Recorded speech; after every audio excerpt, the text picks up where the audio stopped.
realidad del personal de administración y servicios, sobre todo, especialmente en los últimos 4 meses, desde que asumí el rectorado, que también asumí un compromiso con el personal de administración y servicios de intentar desbloquear esa política, como hemos hecho. Y, evidentemente, con los estudiantes y centros asociados. En definitiva, estos 5 años y medio para mí, insisto, he aprendido mucho y sobre todo he aprendido a identificar los problemas, a diagnosticarlos y a enfrentarme a ellos y a buscar soluciones. Y en ese punto y con este marco de referencia hemos articulado un programa que decididamente mira al futuro, un programa que además bajo el convencimiento de las inmensas posibilidades que tiene esta institución. Y digo inmensas posibilidades porque en ese marco de futuro, si miramos a los principales documentos que marcan la agenda de investigación, como la Agenda 2030, la implementación de los Objetivos de Desarrollo Sostenible, la Agenda 2020 para la modernización de las universidades, entendemos que nuestra universidad debe tener un papel fundamental, ¿de acuerdo? Y así, todos los objetivos van encaminados a ubicarlos, a alinearlos en ese marco de referencia, que creemos que es el marco de referencia, por otra parte, en el que se van a regir todas las universidades y tanto en el contexto internacional. Y además, estamos convencidos de que ese salto es posible, porque cuando uno emprende un proyecto, lógicamente debe mirar los recursos que tiene. Y los recursos son las personas. Yo estoy convencido, y lo digo en todos los actos, lo he dicho una y otra vez, en que en esta universidad tenemos una plantilla de personal docente investigador, especialista, por ejemplo, en cuestiones metodológicas, en la de recursos, en mejorar los modelos educativos a distancia. Fijaros, en un momento clave en el que muchas universidades, en un proceso totalmente legítimo, están reclamando también ese espacio. Lo que ha sido para nosotros un objetivo definitorio y un rasgo constitutivo de nuestro proyecto es ahora el rasgo de futuro de muchas otras agendas educativas. Bueno, debemos sacar partido a esa posición de liderazgo, porque tenemos gente que sabe y sabe mucho de cuestiones tecnológicas. La escuela es un buen ejemplo, y me referiré a ella. De cuestiones educativas, de modelos educativos, de generación de recursos, de una apuesta clara por dar una respuesta a algo que está y nos está pidiendo la sociedad, que es cuál es la posición de las instituciones en torno a la digitalización. Tenemos también grupos de investigación muy punteros en diversos campos y en diversas líneas. La escuela también es un buen ejemplo de lo que estoy diciendo. Grupos de investigación que no siempre encuentran un camino expedito para poder realizar al 100% sus posibilidades, por muchos problemas que voy a apuntar y que intentaré aportar soluciones. Pero debemos esmerarnos en cuidar la investigación. La investigación que se hace en el país, el 60% de la investigación de nuestro país se hace en las universidades. Debemos tener y debemos esmerarnos precisamente en cuidar las políticas de investigación. Allí hay un buen paquete de medidas. Pero también, lógicamente, como parte de las personas, yo estoy convencido que el personal de administración y servicios puede, es decir, aquel que está encargado de la parte hidráulica, de la parte más formal y administrativa, yo creo que hay muchas personas que están infrautilizadas y en ese proceso de universidad yo creo que podemos, es decir, sacar mucho más partido a personas que pueden contribuir de manera notable en la construcción de ese modelo, en ese salto cualitativo. Y allí también hay una serie de propuestas que creo que quedan recogidas de forma muy explícitamente claras. Y evidentemente los profesores tutores, que son nuestro contacto más directo con los estudiantes. A ellos tienen una serie de problemas a los que les aporté una serie de soluciones que aparecen en el programa. Evidentemente, nuestros estudiantes a los que nos debemos, cuyo objetivo es aportar una formación de calidad que les permita competir en los mercados laborales presentes y futuros. Es decir, tenemos, como veis, claro el marco, el escenario donde tenemos que llevar la universidad. Pero lo importante es que tenemos la forma, los recursos. Tenemos gente muy capacitada. Por eso es este proyecto mira al futuro con la idea de avanzar, es decir, de progreso, con una clara apuesta hacia el progreso y hacia el avance. No es de sorprender el eslogan, sí avanzamos, y aparece estructurado el programa en 6 grandes ejes. ¿De acuerdo? En esta introducción, en esta charla, no voy a hacer un calado profundo en cada una de las medidas, prefiero que vosotros me preguntéis, haré alguna referencia a cuestiones que a mí me consta que preocupan a esta escuela y que por supuesto también nos preocupan a nosotros. Y sí que me gustaría, de verdad, decir, que sintierais que por cada propuesta que se hace, por cada objetivo, Es decir, haya una solución. A mí no me gusta hacer bonitas declaraciones de intenciones y que luego no haya una propuesta concreta o solución. Insisto, el programa se ha concebido así: declaración y solución, ¿de acuerdo? O procedimiento. En ese contexto, como digo, hemos elaborado este programa en torno a 6 grandes ejes, que veréis luego bueno, si queréis, veis el vídeo y me ahorro esta parte de la explicación y ya entro, cuando quieras. Nuestro proyecto es un proyecto de acción conjunta e integrador, un proyecto innovador y vanguardista, que reclama la modernización de la universidad, que tiene como objetivo la generación del conocimiento para aportar a nuestra...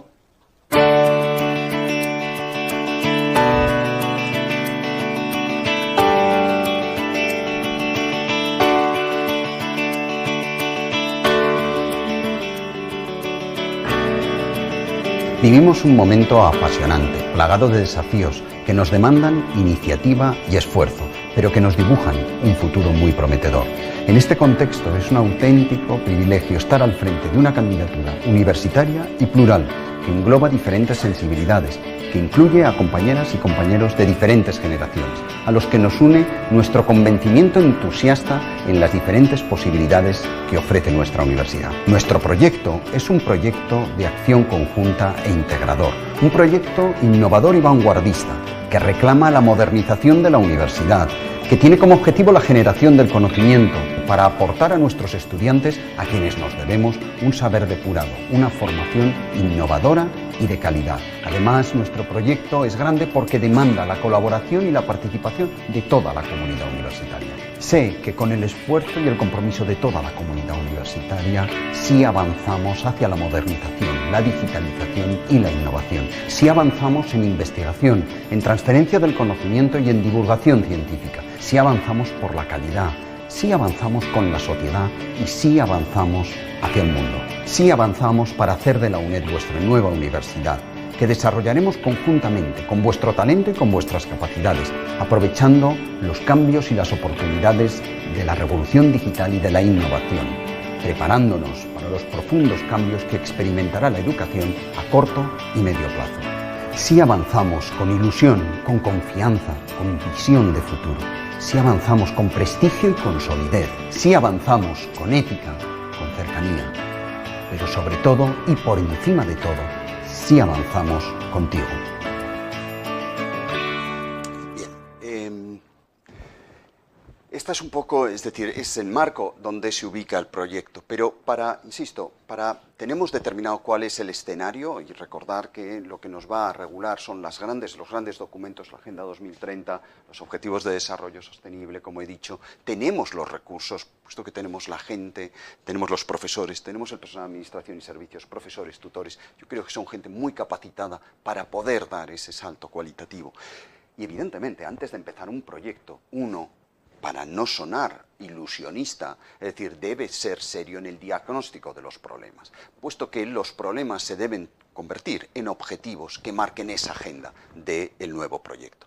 Y es el programa lo que intenta es analizar, y son muchos los problemas que ahora, insisto, más que de problemas a mí me gusta hablar de desafíos, pero sí que debemos ser conscientes, para que el proyecto sea creíble, para que el proyecto sea realista, tener un diagnóstico exacto de la situación que tenemos. Y por ejemplo, y ya desciendo a cuestiones dentro de estos 6 ejes. En el sí avanzamos contigo.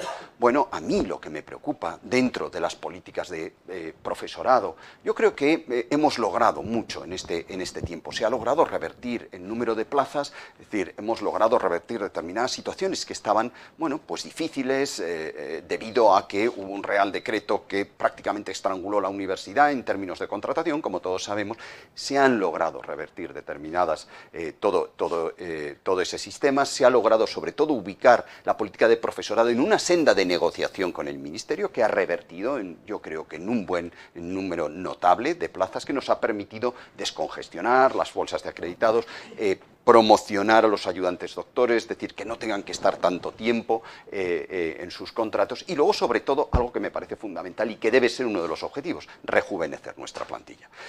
Cuando yo asumí el vicerrectorado de profesorado, a mí soy una persona que me gustan mucho los números porque creo que dicen muchas cosas, y publicamos cuál era la evolución de la plantilla desde el 2011 al 2021, y allí había datos elocuentes, como por ejemplo que determinadas facultades van a tener un 30% de profesores que se jubilan esperan de aquí a los 5 próximos años. Entonces, hicimos, es decir, con estos datos, son los datos que hemos empleado en la negociación con el Ministerio, ha habido buenos resultados, es decir, nos ha permitido, bueno, pues no solo tener datos buenos en la oferta pública de empleo, sino también contratar profesorado no permanente, es decir, profesores ayudantes y ayudantes doctores. Ahora bien, no debemos ser complacientes, ni muchísimo menos con los resultados. Yo creo que debemos ser más ambiciosos, puesto que tenemos una plantilla envejecida, tenemos que rejuvenecer nuestra plantilla, tenemos que ser capaces de retener el talento, es decir, estamos generando mucho talento a través de becas Juan de la Cierva, Marie Curie o nuestros propios postdoc. Debemos ser capaces de tener medidas exactas para retener este talento y luego, sobre todo, debemos no solo retener, sino captar talento. Bueno, a través de otras figuras o profesores de otras universidades que puedan venir a reforzar determinadas líneas de trabajo. Yo creo que en la política de profesorado estamos en un buen momento, sobre todo para intentar revertir todos estos problemas que tenemos. Fundamentalmente, un proceso de rejuvenecimiento de la plantilla. No es fácil, pero tampoco era fácil. Es decir, hace 3 años, cuando los números arrojaban una situación muy, muy compleja, y lo logramos, y yo creo que estamos en la buena senda. A mí me preocupa también en temas de profesorado, insisto, el tema de la retención del talento, de los investigadores. Para allí hay una serie de propuestas que van encaminadas en la línea que se está trabajando con la CRUE, en que parte de la cuota de reposición de los Ramón y Cajal vayan reservadas no solo a los Ramón y Cajal, sino a otras figuras de excelencia como Marie Curie, Juan de la Cierva, incluso nuestros propios postdoc, si es posible. Se está trabajando en el procedimiento, aparece ya recogido en la Ley General de Presupuestos del Estado, pero queda por determinar el procedimiento de cómo todas estas figuras que no son Ramón y Cajal pueden acceder al I3. Evidentemente, esto me lleva ya a cuestiones de investigación. A mí en investigación, yo soy investigador, yo he tenido proyectos de investigación como IP en los últimos años y, bueno, pues ahora me encuentro con una serie de problemas que a mí me preocupan. Uno, el tema de las instalaciones, que yo sé que preocupa en esta escuela. A mí me han planteado, decir, oye, con las spin-offs que tenemos, ¿dónde van? Y qué disponibilidad de espacios hay. No solo en esta escuela, también. Una de las cuestiones que impulsamos, en las que yo creo mucho en investigación, cuando fui vicerrector de investigación, fue el tema de la transferencia del conocimiento. Es decir, la creación de empresas, la creación de cátedras, etcétera, etcétera. Porque creo que la investigación tiene que estar cada día más cerca de la sociedad. Bien, nosotros hemos habilitado ya y hay un plan para dar cobertura a estas spin-offs en términos de espacio, ¿de acuerdo? Es decir, se han habilitado una serie de locales en la biblioteca, también en Las Rozas. Yo creo que en esa línea vamos trabajando. Y luego hay un proyecto de regularización y de uso conjunto de los laboratorios, que es un EdLab, del que también aparece en el programa, y que supone, bueno, reutilizar o utilizar de forma conjunta muchos de los recursos que tenemos en investigación. Esto va más dirigido a ingeniería y las facultades la Facultad de Ciencias, de tal forma que podamos competir a las convocatorias de infraestructuras como órgano, es decir, como un EdLab, poder ser más competitivos y también pensar en ofrecer servicios externos, tarificar y lograr la autofinanciación. En fin, esto es una línea de trabajo que ya la tenemos y que aparece desarrollada en el programa para el tema de las instalaciones. Pero a mí también me preocupa mucho el tema de la gestión de los proyectos, donde en los últimos años nos hemos visto sometidos a una excesiva burocratización. Es decir, uno ya no sabe cuántos formularios tiene que rellenar. Antes era propio de los proyectos europeos, pero ahora ya también lo podemos hacer extensible a los proyectos nacionales. Y a mí me preocupa. En ese sentido, además todo se ha complicado con la irrupción de la Ley de Contratos 7/2017, en su artículo 229, que obliga a las universidades no transferidas a centralizar las compras de aquellos productos que ellos consideran que son no homologables. Nosotros tenemos allí dos medidas muy concretas para intentar desbloquear el tema de la ley de contratos. Una es, sobre todo, lograr que a través de un informe de la Abogacía del Estado y previa justificación de que todos los recursos que solicitamos, aun siendo sujetos a una posible homologación, están vinculados a requisitos procedentes de proyectos de investigación y proyectos docentes que nos permitan hacer la encomienda directamente a nosotros. Yo creo que va en una buena línea, yo creo que lo vamos a poder conseguir y eso supondrá, creedme, el retrasar y el aligerar los plazos de contratación de los productos notablemente. A mí en algún caso, a mí me ha pasado, yo he tenido que pedir una prórroga de un proyecto porque no he podido recibir el material a tiempo. Entonces me he visto en una situación sobrevenida que claro, que es difícilmente de justificar, pero lógicamente allí habría que buscar cierta fluidez. A mí me preocupa también el tema de la gestión de investigación. En ese sentido se pidió un proyecto Europa Investigadores donde se adquirió otra herramienta de gestión de la investigación. No nos pongamos, es decir, yo sé lo que estáis pensando, otra vez voy a tener que rellenar el currículum. No. Es decir, los documentos van a ser los mismos, pero sí que es una buena herramienta porque te permite automatizar prácticamente todos los procesos, desde el control de horarios de los investigadores, los deliberables, los paquetes de trabajo. Todo aparece automatizado, el currículum, es decir, los artículos que salen con los DOI ya te los indexa y te los exporta, etcétera, etcétera. Yo creo que es una herramienta de gran alcance, más allá de que hay un portal del investigador, que la vamos a tener a coste cero para la universidad y para el investigador. No supone volver a tener que cumplimentar otra vez todos los formularios, sino que va a liberar en buena medida toda la gestión de la investigación.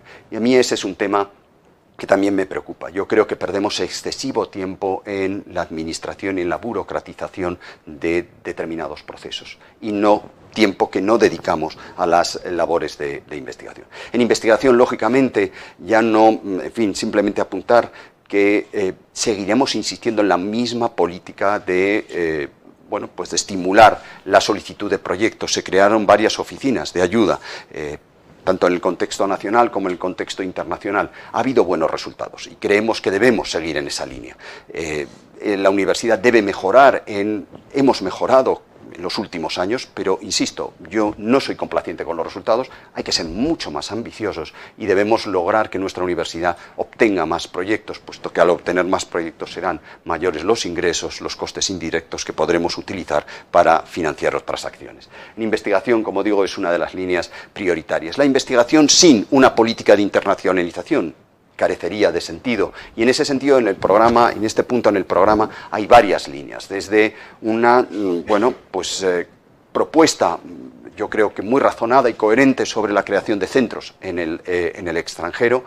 Creo que podemos llegar a muchos sitios y centros en el extranjero no simplemente para la impartición de docencia, sino que sirvan estos centros para otras muchas cosas más, es decir, para generar transferencia del conocimiento, para generar investigación, etcétera, etcétera. Muchos dicen que los centros están languideciendo, están muriéndose. Bueno, a lo mejor es que los centros asociados, la función que hacían hasta hace unos años, no tiene tanto sentido en la sociedad en la que estamos viviendo. Eso no es óbice para decir que debemos olvidarnos de los centros asociados. Al contrario, yo creo que una de las fortalezas de nuestra institución es que tiene sedes en todos los sitios. Y al tener sedes en todos los sitios podemos llegar a todas las sociedades. Por consiguiente, lo que ahora debemos pensar es cómo revitalizar estos centros, ¿de acuerdo? Y se pueden revitalizar añadiéndoles otras funciones que a mí me parece que son absolutamente fundamentales y que aparecen también recogidas en muchos programas de transferencia del conocimiento en H2020.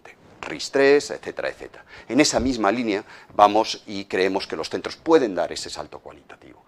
Evidentemente, dentro de los centros asociados, la política se hace extensiva tanto a los nacionales como a los internacionales. Debemos seguir apostando por la calidad, debemos seguir apostando por una parte que a mí me preocupa, que es la parte económica, la parte financiera. Esta universidad tiene un desequilibrio presupuestario tremendo, y no podemos obviarlo. Yo se lo dije al ministro Duque en la apertura de curso. Esta universidad tiene una financiación que es inversamente proporcional o desproporcionada si la comparamos al resto de las universidades. Y a mí eso me preocupa, porque por muchos objetivos que tengamos, por muchos planes que tengamos, la financiación es la que es.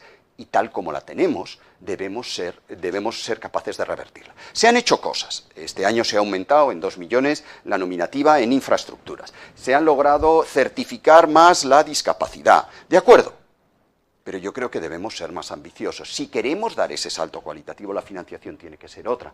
Y aquí tenemos una propuesta muy concreta, la leeréis en el programa, y yo sé que os suena, es decir, un contrato-programa plurianual que nos permita asegurarnos una financiación básica, ¿de acuerdo? Una financiación condicionada. No me gusta que me den las cosas porque sí, eso sí, si cumplo los objetivos, no hay duda de que te las tienen que dar, y una financiación condicionada a las infraestructuras. Esta universidad necesita sanear urgentemente sus infraestructuras, edificio de ciencias, todas las infraestructuras de humanidades. En mi edificio en humanidades, la cuarta, quinta y sexta y séptima planta están todavía sin remozar. Es decir, por no deciros el salón de actos, que hace falta también, hay problemas estructurales serios. En fin, tenemos una serie de problemas en la parte económica que debemos ser capaces de revertir, debemos ser capaces sobre todo de convencer al Ministerio de que la financiación tiene que ser la misma, yo no te digo que es superior, la misma que el resto de las universidades. Cuando el resto de las universidades reciben una financiación de un 60, 70% de media, hay algunas que incluso un 90%, mientras que el 40 o el 30% son ingresos externos, nosotros es al revés. Nosotros recibimos una financiación de un 40% y el 60% depende de ingresos externos, es decir, de la matrícula, proyectos de investigación, etcétera, etcétera.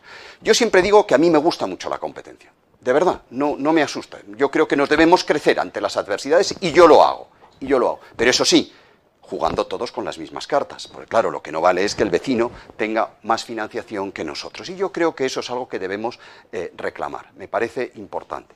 Sí que me gustaría, finalmente, y ya terminaré para dar paso a las intervenciones, dentro de la política económica me lleva a la parte de planificación. La parte de planificación es que lo quiero comentar porque es un dato que me gustaría, sobre todo, que la escuela conociera, porque aquí hay gente muy preparada que puede colaborar, yo creo que toda la escuela.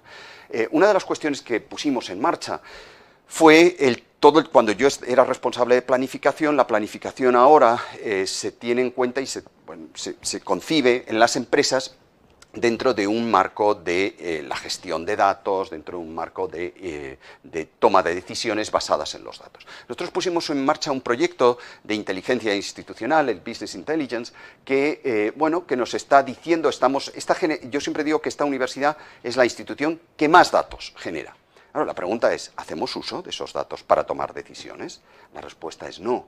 Yo creo que deberíamos ser capaces de vincular nuestras decisiones a lo que nos están diciendo los datos. Pusimos en marcha un proyecto, el proyecto BI, que lo veréis reflejado en el programa, en colaboración con Juanti, con el Vicerrectorado de Tecnología, y estamos midiendo, por ejemplo, cuando se habla de qué posibles titulaciones nos demandan, cuál es el rendimiento de tales o cuales titulaciones. En vez de, tener una apreciación más o menos subjetiva de lo que te puedan decir o de las opiniones que puedas recabar, esas opiniones deben estar basadas en datos. Analizamos miles y miles y miles de datos a través de una serie de recursos y de herramientas que nos están, vosotros conocéis muy bien todas estas herramientas mejor que nadie, es decir, para poder tomar esas decisiones.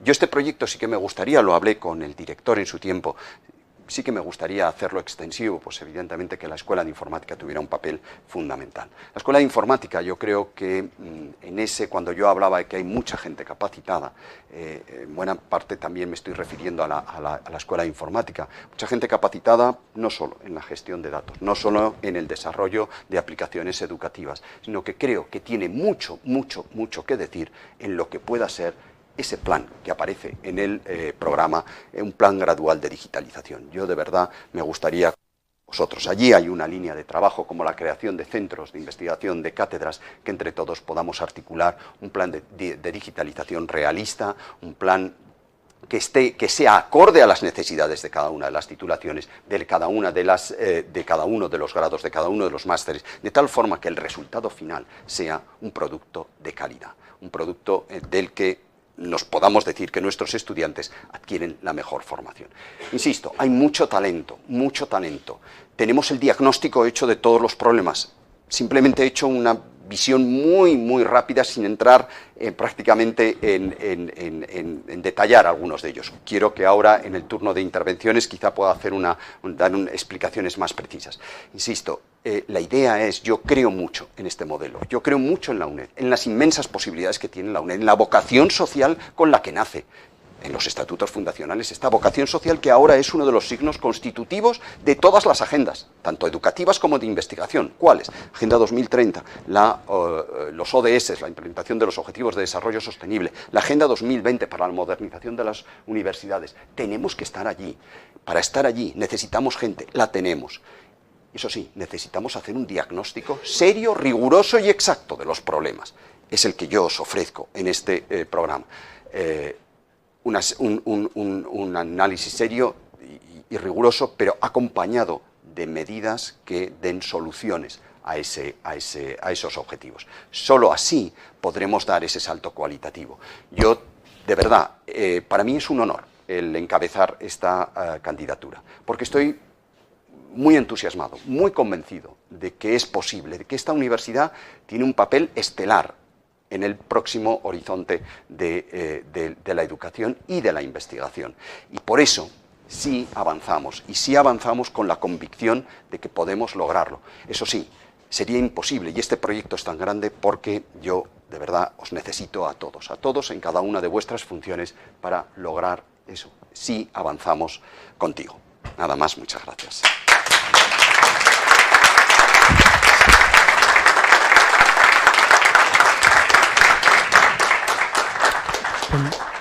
Muchas gracias, Ricardo. Voy a hacer un poco romper el fuego con una pregunta que te voy a hacer yo, luego paso. Yo te iba a plantear dos cosas. Una es que la escuela es, digamos, yo te puedo decir que de los 10, en el ranking que tenemos hecho, de los 10 departamentos que más investigan, hay 3 que son de la escuela de informática. Yo creo que nos ciega también un poco el que solamente la investigación no repercute en un retorno de la inversión en talento que hacemos. Yo creo que hace falta hacer un impulso en imagen, un impulso en comunicación, un impulso en atraer a la empresa a esos investigadores que realmente flotan en el mercado mucho más de lo que... Entonces, en ese sentido, creo que podría ser una apuesta también interesante que se reforzara cómo vender ese talento de cara afuera, porque yo creo que no nos retorna. Eso por un lado. Por otro lado, me parece que falta, un poco en esta ronda de candidatos, yo he estado viendo también algunos otros, me parece que falta redactar un plan estratégico con unos objetivos más cuantitativos, porque son todos objetivos muy cualitativos, muy poco mensurables, pero todos vemos las gráficas que hay por ahí de cuál es la pérdida, digamos, de mercado que hemos tenido. Es muy preocupante en el caso de los posgrados a distancia. Realmente hemos pasado de tener un 90% de ese mercado a que realmente estamos quedándonos muy por debajo de la UNIR, muy por debajo de la UOC. Entonces, en ese sentido, un plan estratégico más cuantitativo creo que sería útil. No es un reproche a la labor hasta ahora, pero me parece que medir una política requiere un poco una medida más cuantitativa donde se pueda decir este es el objetivo y con unas propuestas que también salgan de abajo, pero que tengamos claro a dónde vamos. Bueno, pues respondo.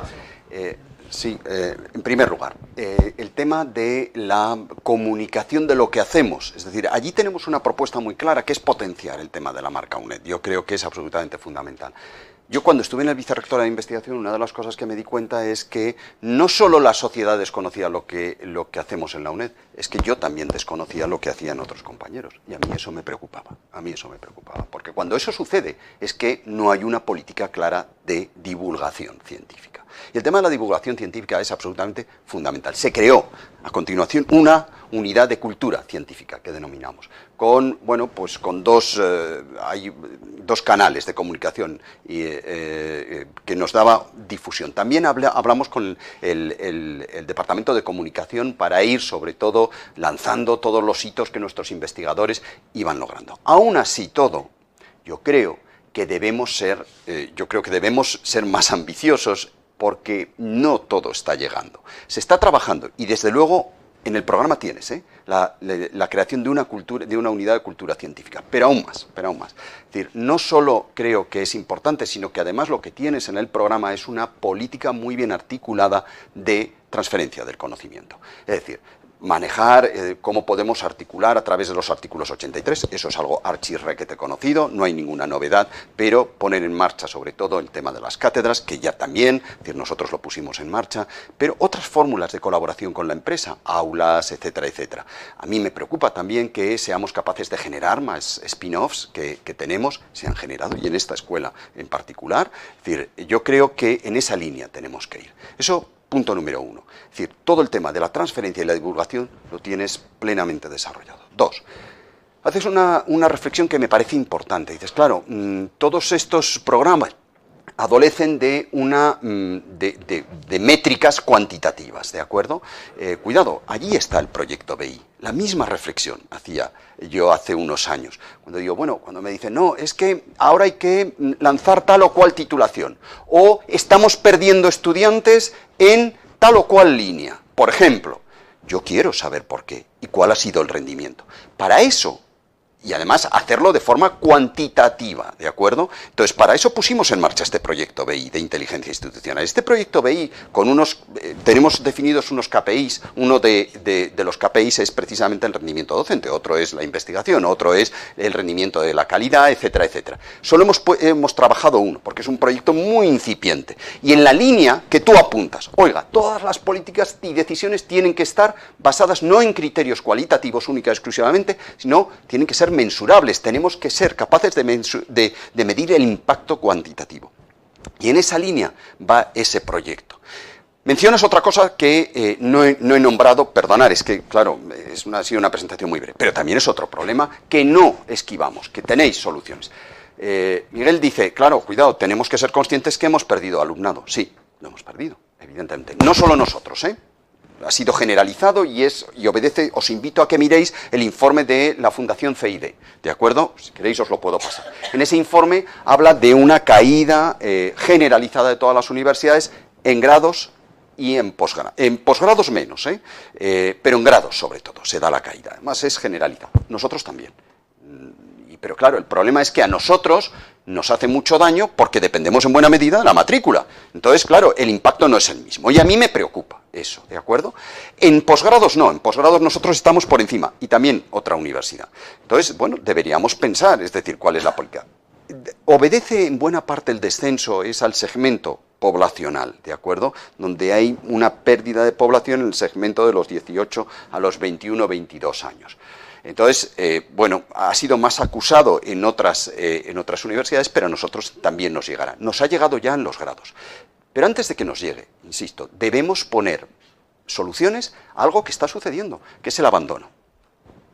Y hay que poner soluciones, es decir, nosotros lo vemos que en muchas titulaciones empiezan 5.000 o 6.000 o X y al cabo del tiempo es X menos 2. Entonces debemos poner soluciones. Nosotros tenemos varias medidas contra el abandono, desde luego que pasan por, en fin, arbitrar figuras como el tema del tutor-mentor que acompaña. Eso se hace en muchas universidades, que acompañan al alumno, dándole asesoramiento, consejo sobre cada una de las decisiones que tiene que tomar, etcétera, etcétera. El compañero mentor, que eso es, en fin, mucho más, también es otra medida que puede ayudar a que no se abandone. La propuesta de cursos cero, es decir, intentar fidelizar a ese estudiante y que la derrama que estamos viviendo de abandono de estudiantes sea mucho menor, porque creo que el potencial es máximo.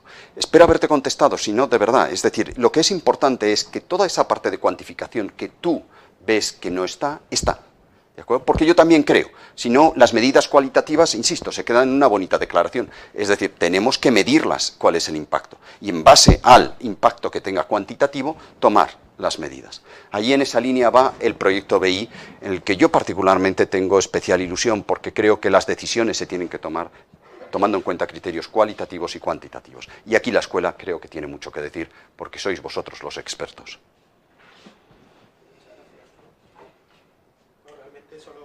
Añadir que fuera del factor demográfico es evidente que tenemos digamos con nuestros medios tenemos posibilidad de estar más arriba en el mercado, sí. O sea que me alegra oír que lo tenemos como objetivo estratégico. Totalmente. Bueno, pues ¿alguna más pregunta? Insisto, yo no hemos querido obviar ningún problema. Si estamos convencidos de que queremos apostar por un proyecto de calidad, tenemos que ser reflexivos en el análisis de los problemas. Los problemas son buenos, los problemas sirven de objetivo. Y además, al definir bien los objetivos, bueno, moldeamos adecuadamente el proyecto.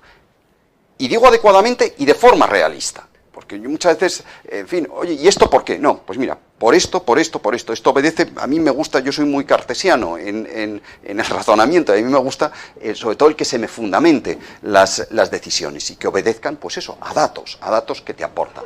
E insisto, hay muchos desafíos y son los desafíos que marcan el problema. ¿Más preguntas? Raquel. Hola Ricardo, gracias por venir a hablar de la escuela, o a enfocar tu presentación del programa en la escuela. Mira, yo te quería preguntar por el reconocimiento de la investigación, de los cargos y demás en la carga académica que no acaba de implementarse. Llevamos muchos años con esto, sí, dándole vueltas y no acaba de ponerse en marcha. Entonces, te quería preguntar qué medidas concretas tienes pensadas para que esto se haga efectivo de una vez. Sí, perdona porque al hablar de investigación y se me ha pasado en el discurso. Bueno, como sabes, en fin, sabes que ha sido también uno de los objetivos que he hecho bandera porque yo creo mucho. Cuando era vicerrector de investigación, lo sabes, en la CID, yo ya reclamé que tenía que reconocerse la investigación. Había una propuesta del 30-70 que se abandonó porque cambiaron las condiciones de contratación, etcétera, etcétera. Pero ahora, y te contesto, ahora hemos retomado la revisión del algoritmo docente, del algoritmo académico, ¿de acuerdo? El algoritmo académico consta de la evaluación docente y de la evaluación investigadora, ponderadas en un 70-30%. Entonces, en la parte académica se han actualizado todos los marcadores y todos los índices que estaban infravalorados, TFGs, TFMs, las tareas, es decir, el porcentaje de tareas fijas, etcétera, etcétera. Se ha revisado y se ha actualizado a la alza, ¿de acuerdo? Y por otra parte, se ha trabajado en la actualización de los índices y los parámetros de investigación. ¿En qué punto se encuentra? Si te conectas al portal estadístico, tú podrás ver la investigación individual en un marco de 0 a 1, con la valoración de los parámetros de los que consta en la parte de investigación, ¿correcto? Lo que no está hecho, y es lo que creo que me estás preguntando, es la inclusión de ese 30% en el logaritmo del 100%, es decir, del 70 y del 30. ¿Y por qué no está hecho? Bueno, no nos dio tiempo, es decir, se estaba avanzando en la definición, la parte de investigación quedó ya completada, se estaba avanzando en la parte académica, en la parte del algoritmo académico, docente, ¿de acuerdo? Estábamos ya en una fase muy avanzada. Hay una propuesta que yo creo que conoceréis porque se la presenté a todos los decanos, directores de escuela, se la presenté, lo debatimos en la mesa de negociación, está aquí Gabriel, y la verdad que creo que es un buen algoritmo. Por supuesto, habrá cosas que no gusten, pero yo creo que está bien actualizado. ¿Y por qué está bien actualizado? Uno, porque se mete la investigación, ¿de acuerdo? La verás ponderada.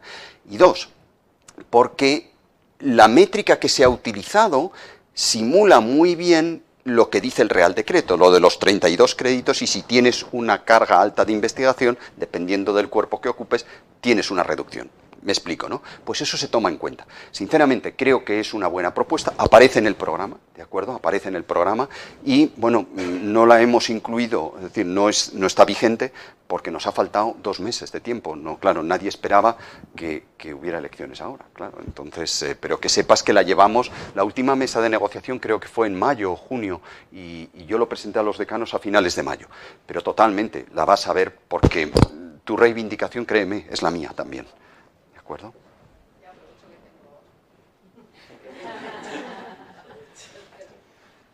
El micrófono.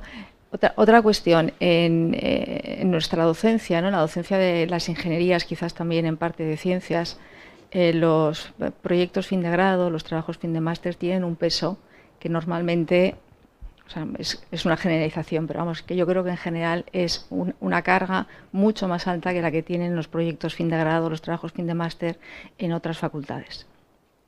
Entonces yo creo que de alguna manera esto no está suficientemente reconocido. No solamente la dirección de proyectos, que es muy personalizada y lleva mucho tiempo, sino también tenemos que formar parte de tribunales. Si quieres hacer tu trabajo bien, pues esto también requiere un tiempo, y el formar parte de tribunales ni siquiera está reconocido. Entonces, bueno, yo sé que es difícil porque cada facultad tiene sus características específicas, pero yo creo que estas en concreto, pues quizás habría que retomarlas y tenerlas en cuenta mejor en el algoritmo. Sí, Raquel, sí, se tienen en cuenta, ¿eh? Ya verás, teniendo en el nuevo algoritmo, sí. Te explico ahora cómo lo hemos hecho. Es decir, evidentemente partimos de un hecho que creo que no es controvertido. Un algoritmo que sea de gusto y satisfacción de todos es imposible. ¿Por qué? Porque la realidad de la escuela de informática es diferente de la de filosofía, de filología, porque, claro, pues estamos hablando de orientaciones, de perfiles diferentes. Bien, pero yo creo, sinceramente, que lo que se ha hecho es bastante aceptable. Y ahora voy a tu pregunta. Es decir, oye, ¿y qué pasa con los TFMs, los TFGs que técnicas tienen otro carácter diferente al de otras titulaciones? Y es verdad, y es verdad. Allí se dio mayor peso teniendo en cuenta, introduciendo otro parámetro que fue el de la experimentalidad, es decir, y el número de créditos también, sí. Aparecía ponderado tanto el número de créditos como también por la parte de experimentalidad, de tal forma que el peso que se le asignaba a estas titulaciones era un poco mayor, ¿de acuerdo? A lo mejor piensas que no es suficiente, ¿eh? Ahí puedo entenderlo, pero que sepas que el guiño, por lo menos, y la reivindicación aparecía recogida, ¿de acuerdo? Otra cosa es que digas, no, pero es que lo has ponderado con un 0,3 y debería ser 0,6, vale, de acuerdo, pero ya estamos hablando de otra cosa. Pero sí, esa especificidad aparecía recogida, como muchas otras de otras escuelas y facultades, ¿de acuerdo? Gracias. Gracias.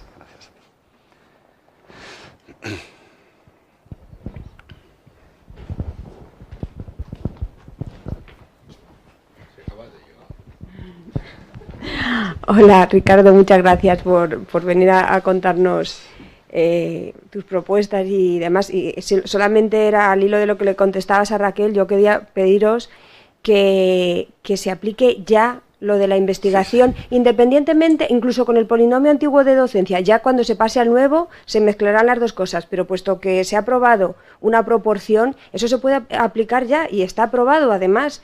Entonces, hombre, es que se lleva muchos años dándole vueltas a esto, y ahora la docencia, y ahora tiene que darle el visto bueno no sé quién. Entonces, la verdad es que en todas las universidades se está, desde que salió la normativa esta de los titulares, la reducción de docencia a 16 créditos por el número de sesenios y tal, en todas las universidades se está aplicando, y cuando yo cuento por ahí que en la mía no se tiene en cuenta para nada la investigación, pues eso me dicen, pero ¿cómo es posible después de tanto tiempo que se está?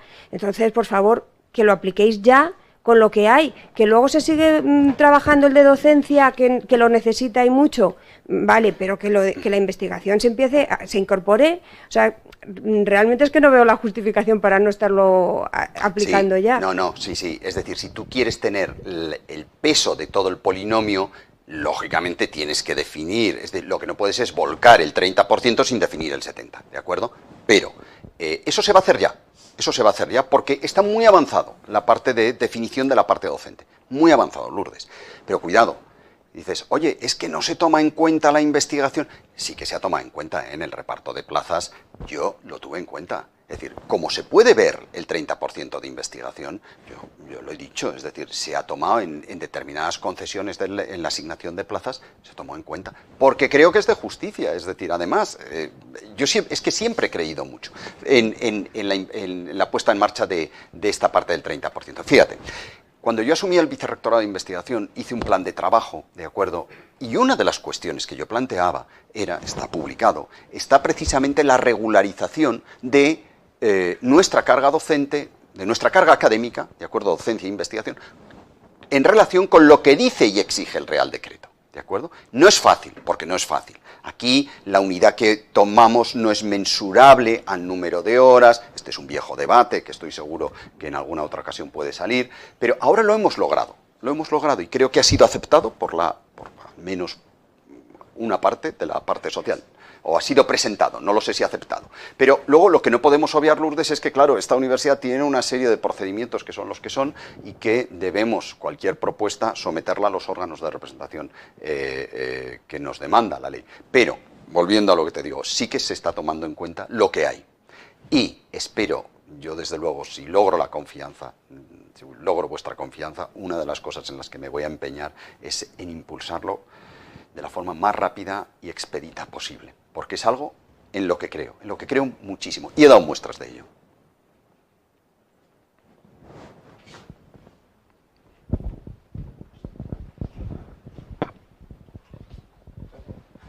Pablo.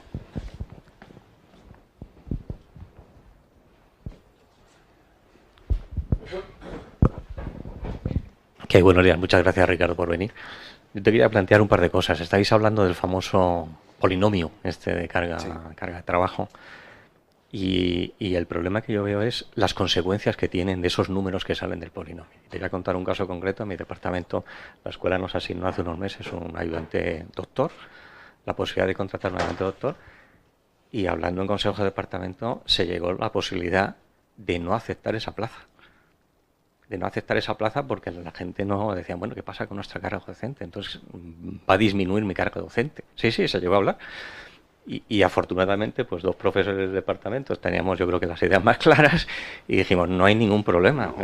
Al que venga le regalamos la mitad de la carga docente y ya veremos cómo se hacen las cosas, ¿sabes? Estamos hablando de esas cosas. O sea, vamos, que mucho polinomio, mucho número, pero a ver qué consecuencias tienen esos números. Luego, otro tema que quería plantear, que es, ya me salgo un poco de lo que es la problemática del PDI, y voy a los centros asociados. Últimamente me ha dado, yo antes no salía a examinar, me quedaba siempre en Madrid, pero últimamente me ha dado por salir a examinar fuera. Y cuando salgo a examinar fuera me gusta mucho pues interactuar con la gente de los centros asociados, y acabo teniendo muy buenas relaciones con ellas.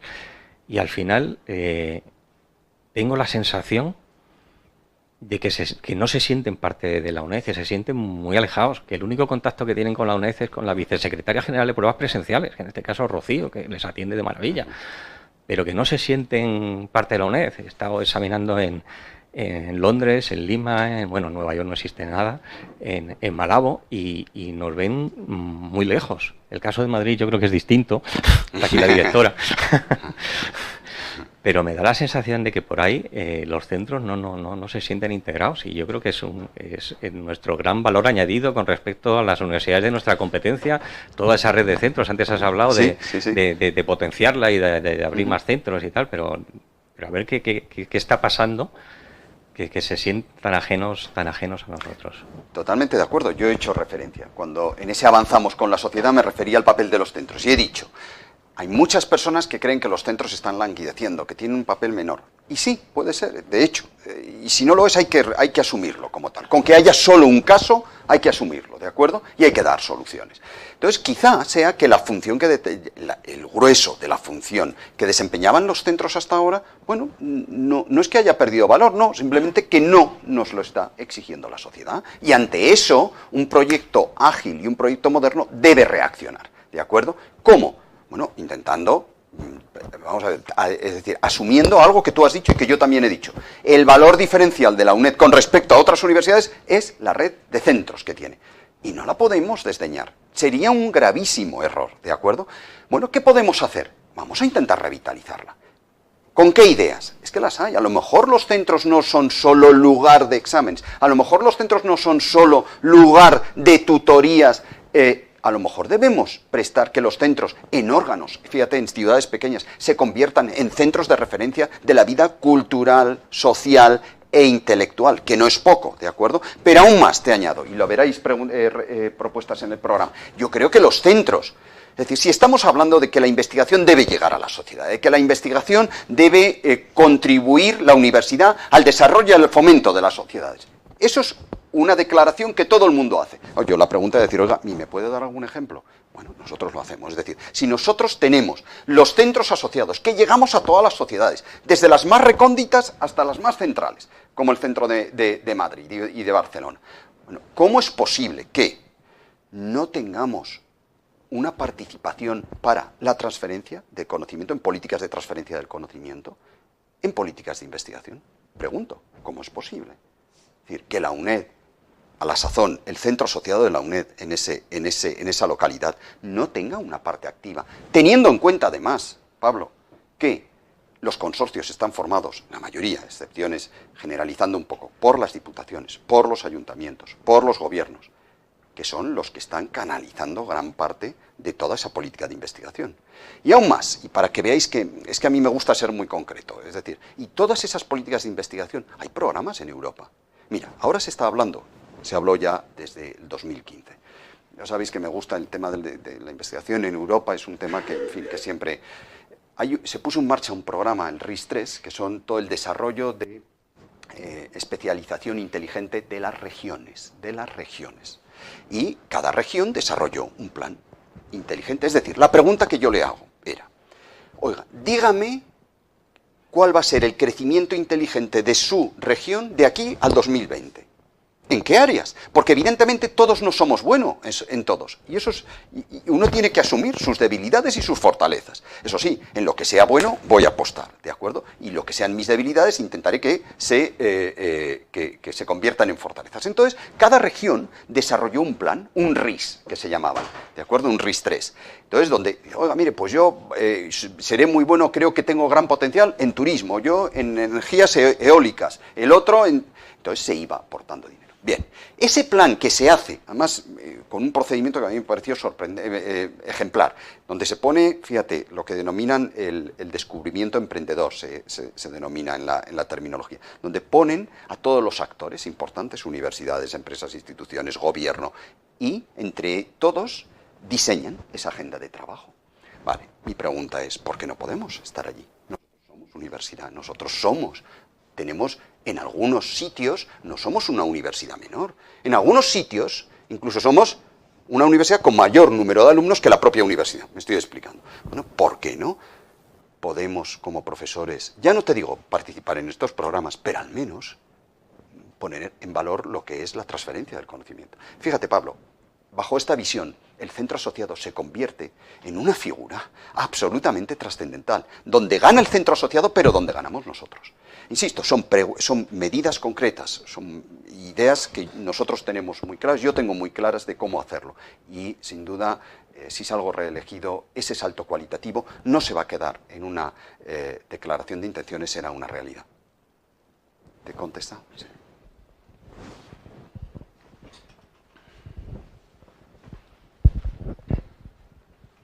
Bueno, si no hay ninguna pregunta, yo te puedo hacer, si quieres, una última reflexión. Sí. Al hilo de lo que ha dicho Pablo, por ejemplo, yo recuerdo el caso de haber estado examinando, por ejemplo, me acuerdo que fue en Barbastro, donde el director, uno de los tutores, era el mismo, el director del yacimiento arqueológico de Bilbil. O sea, ese capital humano, estoy completamente de acuerdo contigo. Ese capital humano está, si quiere tener una ligación más grande con la UNED, no lo puede ejercer, porque podría ser un director de un proyecto fin de carrera, vamos, quiero decir, en cualquier ámbito, en el ámbito de la arqueología o en el ámbito, o sea, que me parece que el centro asociado, el capital humano que hay allí, está desaprovechado. Y creo que se podría hacer y se debería hacer más por aprovecharlo.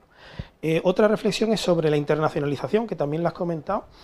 Creo que la internacionalización no es tanto, digamos, nosotros tener presencia en algunas instituciones como podemos tener, porque podemos irnos de estancia a centros prestigiosos, sino que la UNED brille como una institución puntera y como esta investigación que hacemos, que flota en el mundo porque nuestros investigadores publican en revistas muy prestigiosas y digamos, se mueven a nivel de contactos al máximo nivel. Sin embargo, eso no se traduce en que seamos un polo de atracción. Yo creo que también la SEPIE tiene la idea de que la Universidad Española se encuentre como polo de atracción o se vea como polo de atracción.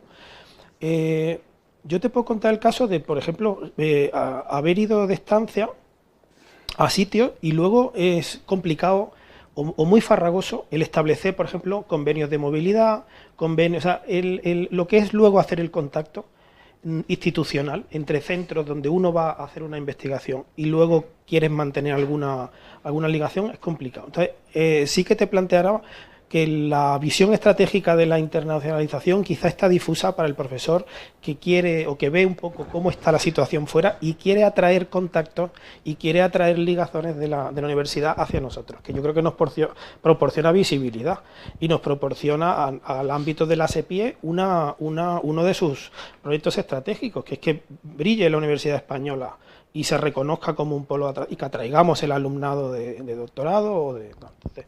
Vamos a ver, por partes. La primera, ya lo he dicho, los centros asociados, y creo que estamos de acuerdo, para mí, lejos de tener un papel menor, al contrario, tienen un papel, un gran papel. ¿Cómo? Ya lo he especificado, tú has añadido, efectivamente, pero es que yo te daría muchos casos como ese, es decir, de gente muy destacada que está liderando proyectos de empresa.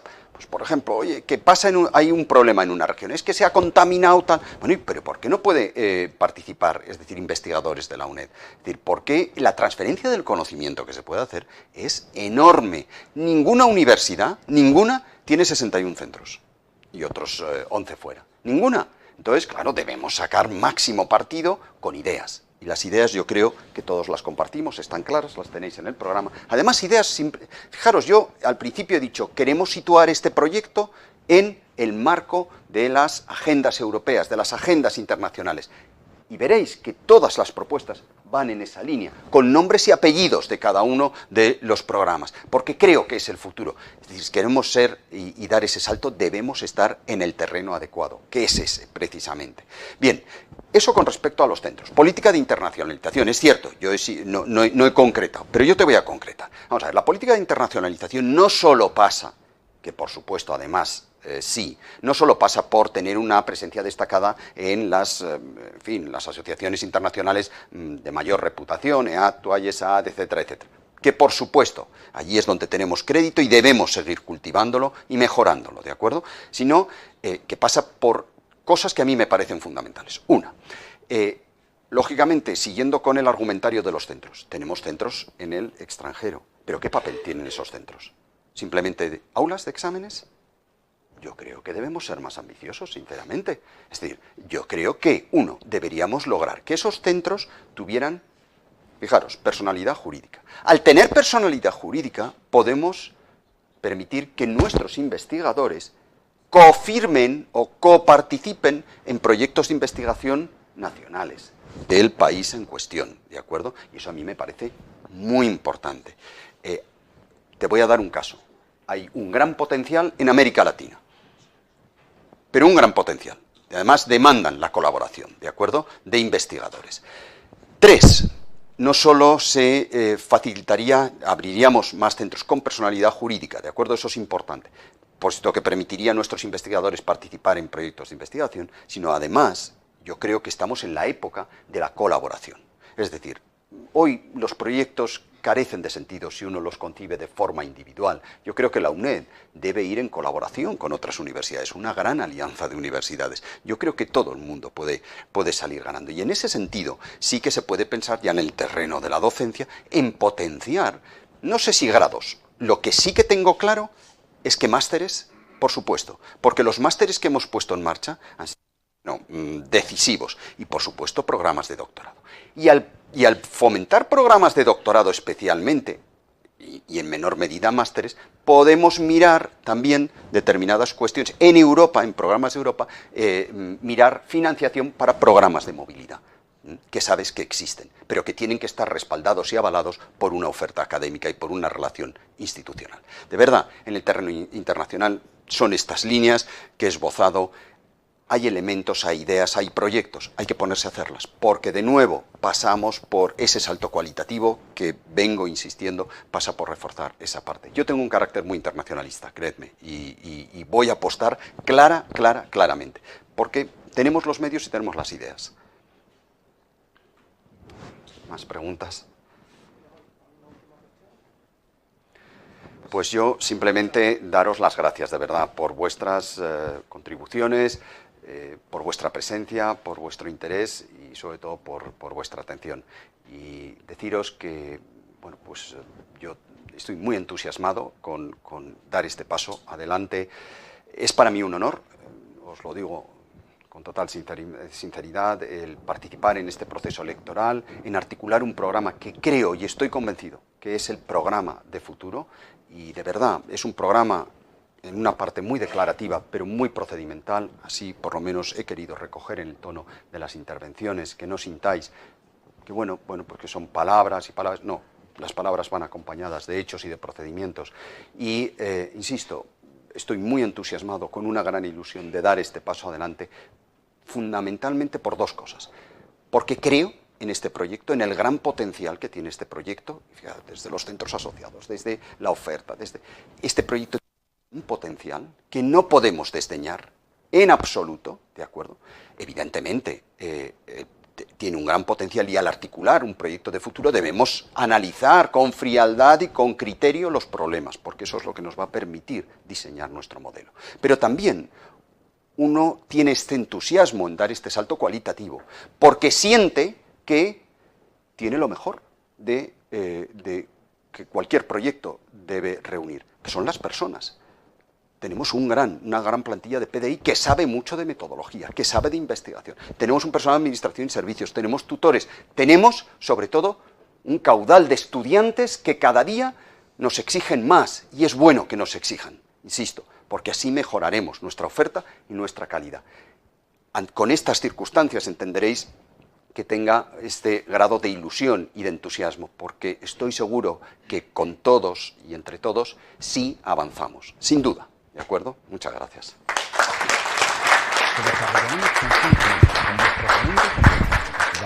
Aprovechando